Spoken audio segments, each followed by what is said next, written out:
So, fitting instructions for your nice new Vanvil. What should have come through with it was a nice instruction list numbered from 1 to 6. So we're going to go through each point. Number 1, you must decide where the Vanvil is going to go, and it's got to be nice and safe. You don't want to be drilling into the spare wheel or pipes or cables or anything like that. So make sure you're in a safe place. Then next thing we're going to do, mark the holes where it's going to go.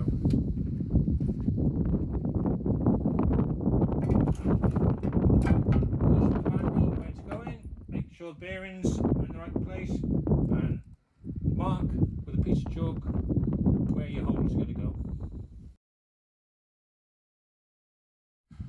Once you've marked your 4 holes for your bearings, just get the drill. As I say, you should have checked there's nothing underneath, and then we're going to drill the holes through the floor.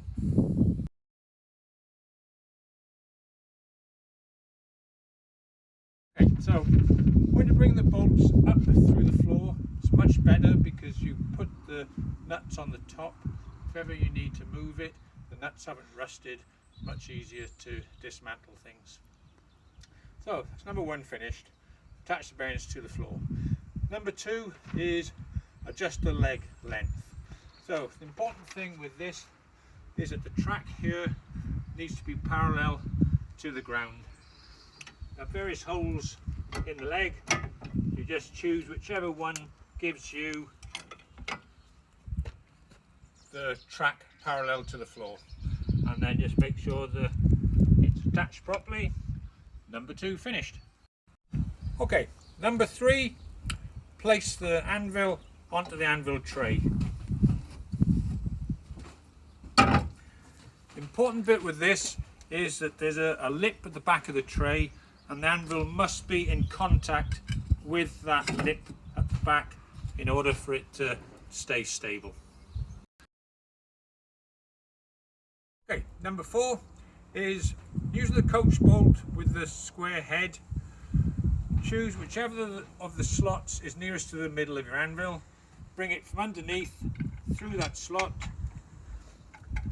Twist it so that the square head locks into the slot. Put the washer, then the non-nylock nut.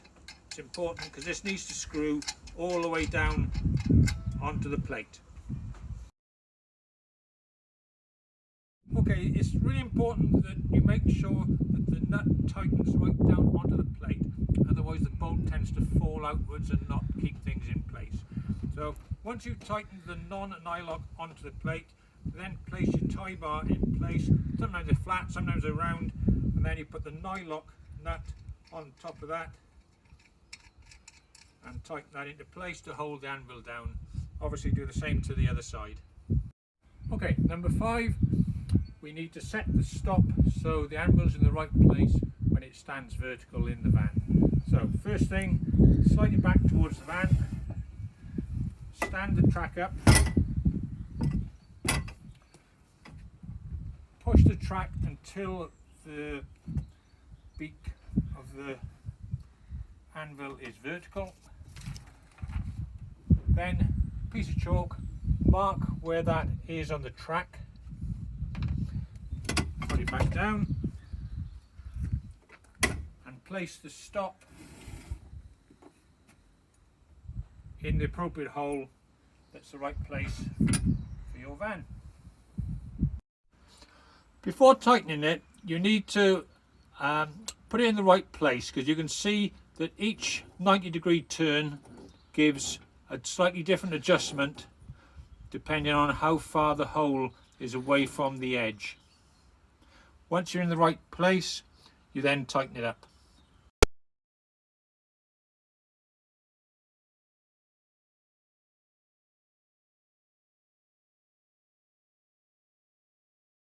So that should be all that's needed. It should be working perfectly.